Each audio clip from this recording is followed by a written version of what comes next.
जय गुरु जी। गुरु जी की प्यारी प्यारी संगत को जय गुरु जी। संगत जी एक प्यारा सा सत्संग सुनाएंगे एक अंकल का। गुरु जी ने कितनी कृपा करी अंकल के ऊपर। और संगत जी गुरु जी हमें कब से जोड़ते हैं हमें कुछ नहीं पता। हम सोचते हैं हम गुरु जी अभी जुड़े। गुरु जी हमसे जन्मों जन्मों से जुड़े। संगत जी गुरु जी बोलते हैं सत्संग सुनने वाले का भी कल नहीं आने, सत्संग सुनाने वाले का भी कल नहीं आने। संगत जी सत्संग को ध्यान से सुना करें, पूरा सत्संग सुना करें। गुरु जी कहते हैं आधा सत्संग सुनने से आधी अधूरी कृपा मिलती है, इसलिए संगत जी पूरा सत्संग सुनना। आप सत्संग सुनने से पहले करेंगे मंत्र जाप, ओम नमः शिवाय, शिव जी सदा सहाय। ओम नमः शिवाय, गुरु जी सदा सहाय। संगत जी एक अंकल थे, वो बहुत गांव में रहते थे। तो अंकल जी की एक सिस्टर थी और बहन और भाई। अंकल जी के पापा की डेथ हो गई थी। अंकल जी का बड़ा मुश्किल से घर चलता था और अंकल जी के ऊपर 50 लाख का कर्जा था। अंकल जी रोज काम करते थे दूध का और उनकी बहन ट्यूशन पढ़ाती थी, उससे इनका गुजारा चलता था। मगर संगत जी उनका पूरा दिन मतलब ऐसे बीतता था, काम करना, दूध बेचना। धीरे धीरे इतने सालों में मतलब 8-9 साल में अंकल जी का 20 लाख ही उतरा। संगत जी तो अंकल जी का 20 लाख ही कर्जा उतरा इतना टाइम में अंकल जी को। मगर मतलब रोज़मर्रा ज़िंदगी में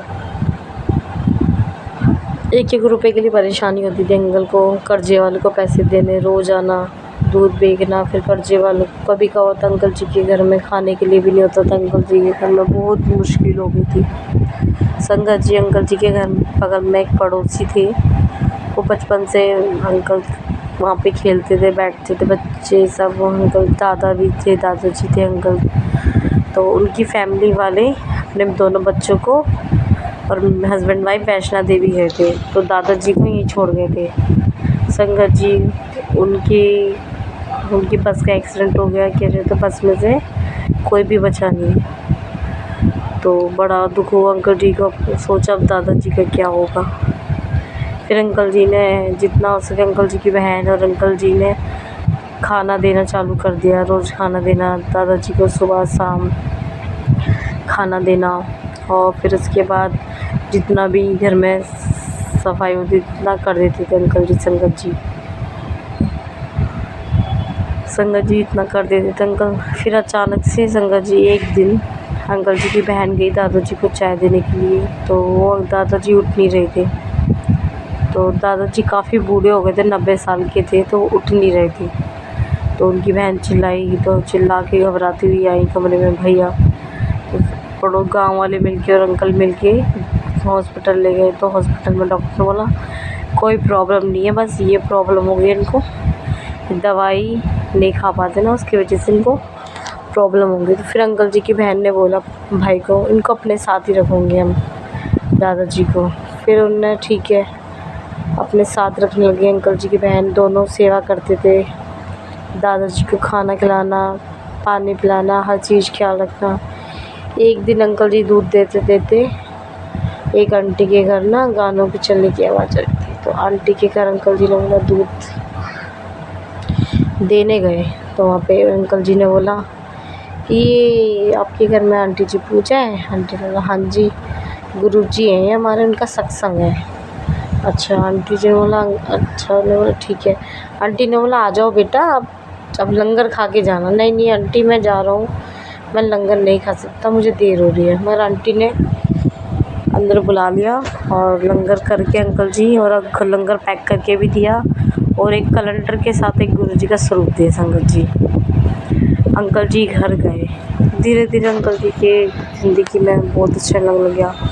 जो अंकल जी टेंशन करते थे वो बंद हो गई, आराम से रहने लगे अंकल जी। फिर संगत जी धीरे धीरे अंकल जी की टेंशन वगैरह।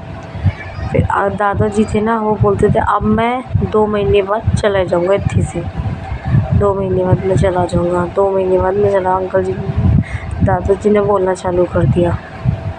ठीक है। संगत जी अंकल जी सो रहे थे, अंकल जी के सपने में आवाज़ आई, ऐनानो ध्यान रखा कर अच्छी तरह चंगी तरह। अंकल जी डर के उठ के कौन है। फिर उनने गुरुजी के बारे में सुना ही था, गुरुजी बात करते हैं सब कुछ, तो ठीक है। फिर अब दादाजी रोज़ बोलते थे मैं 2 महीने चला जाऊँगा, मैं 3 हफ्ते रह गए, 3 हफ्ते बाद चला जाऊँगा, 3 हफ्ते बाद चला जाऊँगा। फिर 1 हफ्ता ही रह गया था अंकल जी के दादाजी को जाने के टाइम से पहले। तो दादाजी ने एक वसीयत के पेपर जो थे दादाजी के, जहाँ हमारा अंकल जी का खेत था छोटा सा, तो वहीं पे अंकल जी की उनकी भी ज़मीन थी। तो वहाँ दादाजी बोलने लगे ये ज़मीन जितनी भी मैं आपके नाम करता हूँ। अंकल जी ने बोला नहीं हमें नहीं चाहिए कुछ भी नहीं। फिर उन्होंने बोला ठीक है ले लो। अंकल जी को जबरदस्ती करने लगे दादाजी, अंकल जी के नाम कर दी। फिर अंकल जी रात को सोए, फिर गुरुजी की आवाज़, ऐ नानू कल दाल मखनी और मोतीचूर के लड्डू खिलाई। अंकल जी ठीक है। सुबह उठे, उनको पता है गुरुजी हैं। संगत जी अपनी बहन को बोल के गए दाल मखनी बना के रखना। अंकल जी बाहर से लेके आए, फिर दाल मखनी बनाई। उसके 2 दिन बाद अंकल दादाजी चले गए। संगत जी चले गए। संगत जी जो अंकल जी की जो ज़मीन थी और दादाजी की और अंकल जी की, वहाँ से रोड का हाईवे निकलने लग गया। सरकार ने उनको पैसा दिया, उनके सारे कर्जे उतर गए और अंकल के आज 2 दूध के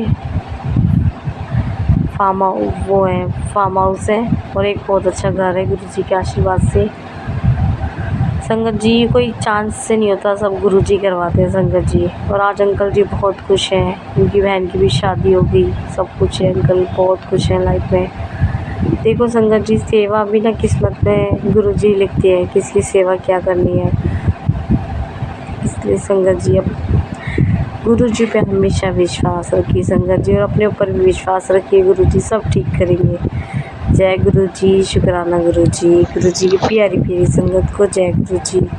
गुरुजी आप पे हर किसी को ब्लेसिंग दे जो ये सत्संग सुने। जय गुरुजी।